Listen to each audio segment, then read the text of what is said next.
बात पिछले साल की है जब दिग्गज निवेशक Rakesh Jhunjhunwala India today conclave 2021 में आए थे। सवाल पूछा गया कि सुना जाता है कि आपकी नेटवर्थ 40,000 करोड़ रुपए है। वक्त अच्छा हो या बुरा, आपने बुलंदियों को छुआ है। झुनझुनवाला हंसते हुए जवाब देते हैं, इंडस्ट्रियलिस्ट जॉन पॉल गेटी से जब कोई पूछता था कि आपके पास कितना पैसा है तो वो कहते थे कि अगर आप इसे गिन सकते हैं तो इसका मतलब है आप रईस नहीं है। झुनझुनवाला बोले, क्या करना है, किसे बैलेंस शीट दिखानी है। मेरी एक ही पार्टनर है, रेखा झुनझुनवाला, उन्हें कोई इंटरेस्ट ही नहीं। ऐसे मजाकिया शख्स थे झुनझुनवाला। इसी बातचीत में उन्होंने कहा था कि मेरे पास अगर आज जितना पैसा है उसका 10 से 15% भी होता तो भी मैं वही विस्की पीता, वही गाड़ी चलाता और वही खाना खाता। एक पॉइंट के बाद पैसा बेमानी हो जाता है और यही बात थी कि जब वे बोलते थे तो दुनिया गौर से उनकी बात सुनती थी। मसलन उन्होंने इंडिया टुडे कॉन्क्लेव में ही कहा था कि अगर मैं काम ना करूं, पैसा नहीं कमाऊं तो मैं करूंगा क्या। उन्होंने कहा कि वैसे रेखा कहती है कि अगर घर के लिए वक्त नहीं देते और अगर मैं 5-7 दिन दफ्तर ना जाऊं तो रेखा पूछने लगती हैं कि क्या बात है, आजकल आप ऑफिस नहीं जा रहे। वे मजाकिया अंदाज में बोले, मैं ऑफिस जाता हूं तो घर पर रेखा का ही राज चलता है। घर की किंग और क्वीन वे ही होती हैं।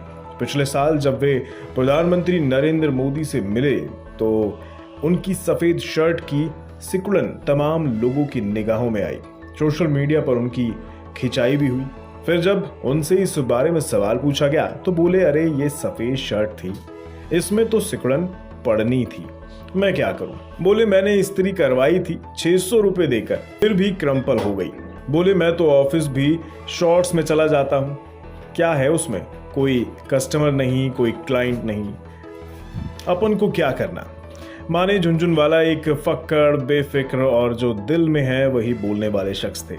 वे अक्सर कहते थे कि मैं मार्केट को प्रिडिक्ट करने की कोशिश करता हूँ, कई बार सफल हो जाता हूँ, कई बार नाकाम। जब मैं सफल होता हूँ तो मैं खुश होता हूँ और जब फेल हो जाता हूँ तो सीखता हूँ। दुनिया उनकी इन्हीं बातों को एकटक सुनती भी थी। इसी इंटरव्यू में उन्होंने कहा था कि सबसे बड़ी गलती तब होती है जब आप अपनी नाकामी से कुछ सीखते नहीं हैं। लोगों को गलती करने से डरना नहीं चाहिए। उनका अंदाज निराला ही था। युवा निवेशक उनसे क्या सीख सकते हैं, ऐसे किसी सवाल पर वे बोले, मैं जून 2020 में चिल्लाता रहा कि खरीदो, तब किसी ने खरीदा ही नहीं। 5 साल बाद जब मैं बोलूंगा कि बेच दो तो बोलेंगे कि अभी तो बाजार चढ़ रहा है। वे बोलते थे कि बाजार एक आग है। हंसी मजाक में बोली गई इन्हीं बातों में उनके दिए जाने वाले सबक छिपे होते थे। नए निवेशकों को उनका संदेश था कि अपने कमाए पैसे को बाजार में लगाओ, ससुर बाप के पैसे को नहीं। वे कहते थे कि अगर मुझे मेरे पोर्टफोलियो पर 18% रिटर्न मिलता है तो मैं किंग हूँ, अगर 20% रिटर्न मिलता है तो मैं एम्परर हूँ। वे बोलते थे, मार्केट्स और कुकिंग इन्हें पढ़ाया नहीं जा सकता, इन्हें सीखना पड़ता है। वे कहते थे कि किसी को सलाह दो तो कोई मानता नहीं है, अपन को क्या करना, मानो मत मानो। पिछले हफ्ते एक इंटरव्यू में उन्होंने बाजार के बारे में कहा था कि भारतीय बाजार ऊपर जाएंगे, हाँ रफ्तार कुछ धीमी रह सकती है। उन्होंने कहा था कि दुनिया भर में कुछ भी घटनाएं हों, भारतीय बाजार ऊपर ही चढ़ेगा।